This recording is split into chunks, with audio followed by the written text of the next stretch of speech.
भारतीय रेल डाक सेवा एवं मेल मोटर सेवा कर्मचारी संघ वर्ग तृतीय मेल गार्ड एवं एमटीएस का द्विवार्षिक अधिवेशन प्रारंभ। पटना, गुरुवार 20 मार्च को ऐतिहासिक एवं गौरवशाली शहर पटना के हृदय में स्थित भारत रत्न महामना पंडित मदन मोहन मालवीय डाक सांस्कृतिक केंद्र आर ब्लॉक में भारतीय रेल डाक सेवा एवं मेल मोटर सेवा कर्मचारी संघ वर्ग तृतीय मेल गार्ड एवं एमटीएस का एक महत्वपूर्ण द्विवार्षिक अधिवेशन प्रारंभ हुआ। इस अधिवेशन में बिहार के कोने कोने एवं दूरदराज के इलाकों से सैकड़ों की संख्या में डाक कर्मचारी उपस्थित हुए, जिनके चेहरों पर उत्साह और उम्मीद की किरणें साफ झलक रही थीं। ये सभी कर्मचारी रेल डाक सेवा और मेल मोटर सेवा से जुड़े विभिन्न पहलुओं, चुनौतियों और संभावनाओं पर मंथन करने, अपने विचार साझा करने और एक सामूहिक आवाज बनाने के लिए एकत्रित हुए थे। इस अधिवेशन का विधिवत उद्घाटन श्री जीवेश मिश्रा, मंत्री नगर विकास एवं आवास, बिहार सरकार, श्री अनिल कुमार, सेवानिवृत्त मुख्य डाक महाध्यक्ष बिहार सर्किल, श्री संजय सिन्हा, महामंत्री भारतीय मजदूर संघ बिहार प्रदेश, श्री सुनील जे कनेरी, जनरल सेक्रेटरी BRMS 3 नई दिल्ली, श्री त्रिलोकी टंडन, जनरल सेक्रेटरी BRMS 4 एवं अन्य गणमान्य अतिथियों के कर कमलों द्वारा दीप प्रज्वलित कर किया गया। सभी आगत अतिथियों को पुष्पगुच्छ, मोमेंटो एवं अंग वस्त्र देकर सम्मानित किया गया। इस अधिवेशन को मंत्री श्री जीवेश मिश्रा, नगर विकास एवं आवास, बिहार सरकार, मंत्री एवं सेवानिवृत्त मुख्य डाक महाध्यक्ष श्री अनिल कुमार ने संबोधित करते हुए डाक विभाग के RMS के महत्वपूर्ण भूमिका पर विस्तृत रूप से प्रकाश डाला। उन्होंने बताया कि आज के परिवेश में RMS का महत्व काफी बढ़ गया है। डाक विभाग के राजस्व प्राप्ति में RMS विंग का महत्वपूर्ण योगदान है। बदलते हुए परिवेश में डाक कर्मचारियों को पूरी निष्ठा, लगन एवं परिश्रम से कार्य करते हुए अपना सर्वश्रेष्ठ देने का प्रयास करना होगा। श्री अनुज कुमार, सर्किल सचिव, ने अपने प्रतिवेदन के माध्यम से बताया कि आज RMS के अस्तित्व पर ही संकट आ गया है। CRC को स्पीड पोस्ट में विलय कर दिया गया है, जिसके कारण बिहार में RMS के साथ मेल कार्यालय एवं भारतवर्ष के लगभग 151 RMS कार्यालय बंद हो गए हैं। आज तक RMS कैडर का पुनर्गठन नहीं हुआ है।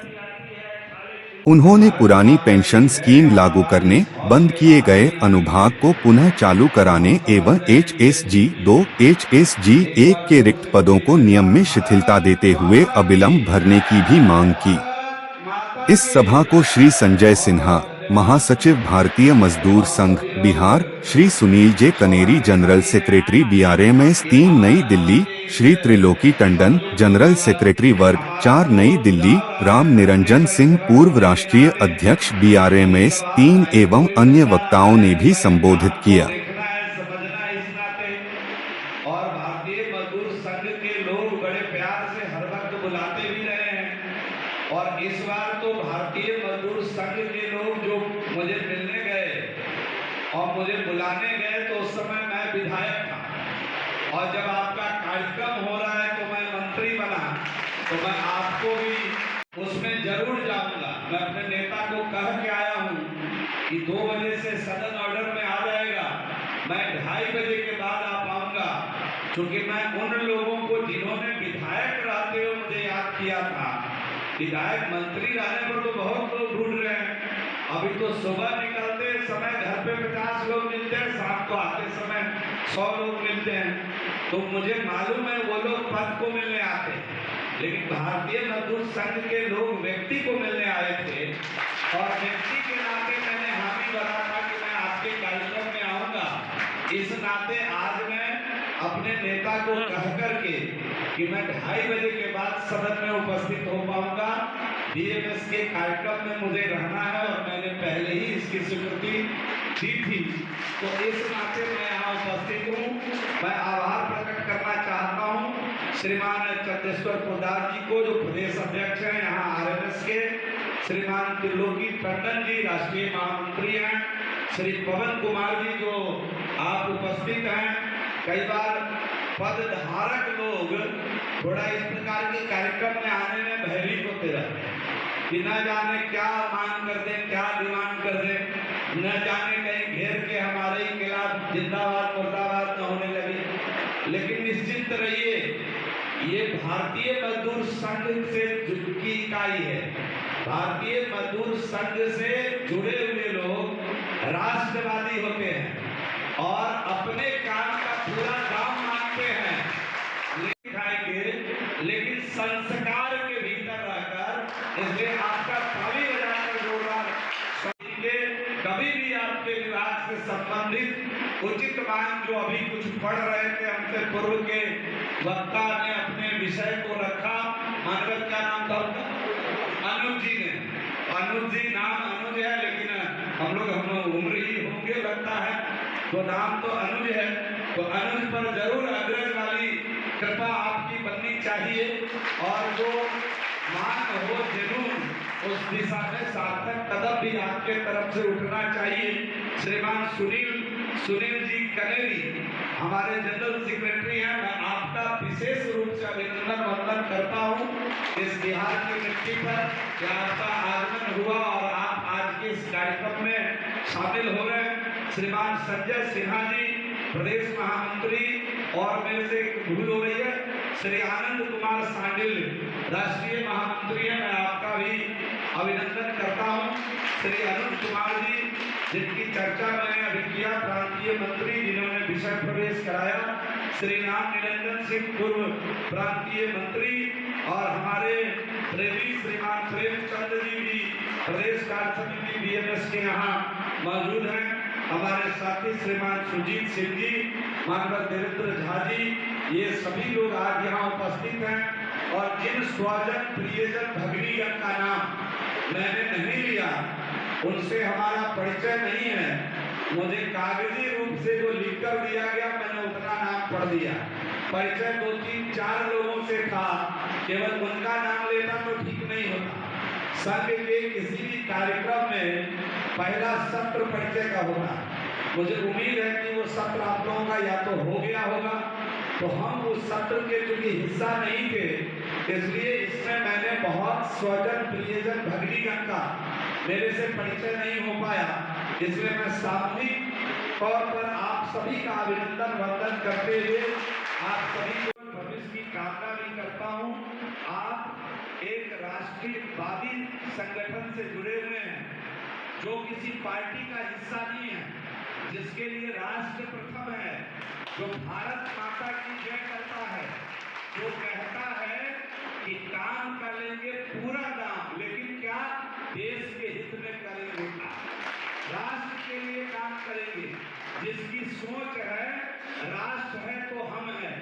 ऐसा संगठन जो पहले राष्ट्र को मानता है, फिर संगठन से आप जुड़े हुए हैं, आप सौभाग्यशाली हैं कि केवल भारत माता के, मां भारती के बॉर्डर पर खड़े होकर के, अरे मानवर अगर आप ही लोग सब घेर लेंगे तो सामने बैठे लोगों से हमारा तो दरस ही नहीं हो पाएगा। जरा उनसे आंखें चार होने दीजिए, फोटो फाटो किनारे से बना लीजिए। मां भारती के जो वो सपूत जो आज भी आप यहाँ शांति से बैठकर अपने अधिवेशन को कर रहे हैं, शायद आपको मालूम ना हो कि आज भी -40 डिग्री पर बंदूक पकड़ करके 2.5 फीट बर्फ में खड़े होकर के देश की सरहद की रक्षा ले लद्दाख के अंदर किसी का बेटा, किसी का पति, किसी का भाई खड़ा होकर कर रहा है, तब हम आराम से यहाँ अपने इस अधिवेशन को मना रहे हैं। मित्रों, इस बात का एकदम ध्यान रखना चाहिए कि राष्ट्र प्रथम है, तभी हमारा अस्तित्व है। राष्ट्र रहेगा तो हम रहेंगे, और आप सौभाग्यशाली हैं कि इतने सुंदर संगठन से जुड़े हुए हैं। कुछ संगठन के लोग हैं जो कई बार आ जाएंगे और कार्यालय के बाहर जमा हो जाएंगे और नारा लगाएंगे, चाहे जो मजबूरी हो हमारी मांगे पूरी हो, चाहे जो मजबूरी हो हमारी मांगे पूरी हो। अरे पूर्वक कहीं कहा, चाहे किसी का बाप अगर, किसी का पिता अगर कलर की नौकरी करेगा और उसका बेटा दरवाजे पे बैठकर धरना दे कि चाहे जो मजबूरी हो BMW पूरी हो, तो खरीद पाएगा। इसलिए ये संगठन तभी तो नारा किया कि देश के हित में करेंगे और काम करेंगे पूरा वाजिब हक लेंगे, हक नहीं छोड़ेंगे। दिनकर में लिखा है कि अधिकार खोकर बैठे रहना यह महादुष्कर्म है, न्यायार्थ अपने बंधु को भी दंड देना धर्म है। इसी ध्येय पर कौरवों और पांडवों का रण हुआ जो भव्य भारत वर्ष के कल्पांत का कारण बना। अधिकार नहीं छोड़ेंगे, काम का पूरा दाम लेंगे, लेकिन देश के हित में करेंगे, राष्ट्र बचाकर काम करेंगे।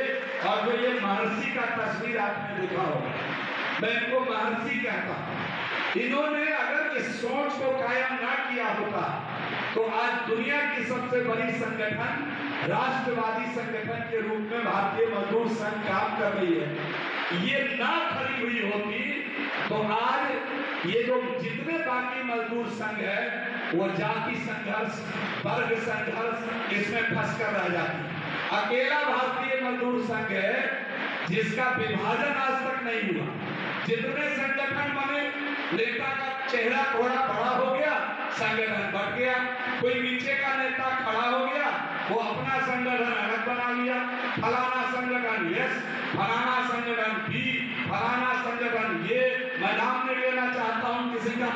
अकेला भारतीय मजदूर संघ है जो विचारधारा के आधार पर जिस संगठन का निर्माण महर्षि दत्तोपंत ठेंगड़ी जी ने किया, आज 1955 से लेकर के आज तक उसको हम लोग सफलतापूर्वक सभी लोग मिलकर चला रहे हैं। और निश्चित रूप से हमारी जो मांग होगी, सरकार मेरा अभिभावक है, राष्ट्र मेरी माँ है, ये देश मेरा माँ है और सरकार मेरा अभिभावक है, सरकार के सामने मजबूती से रखेंगे। और मांग पूरी भी समय समय पर होती रही है।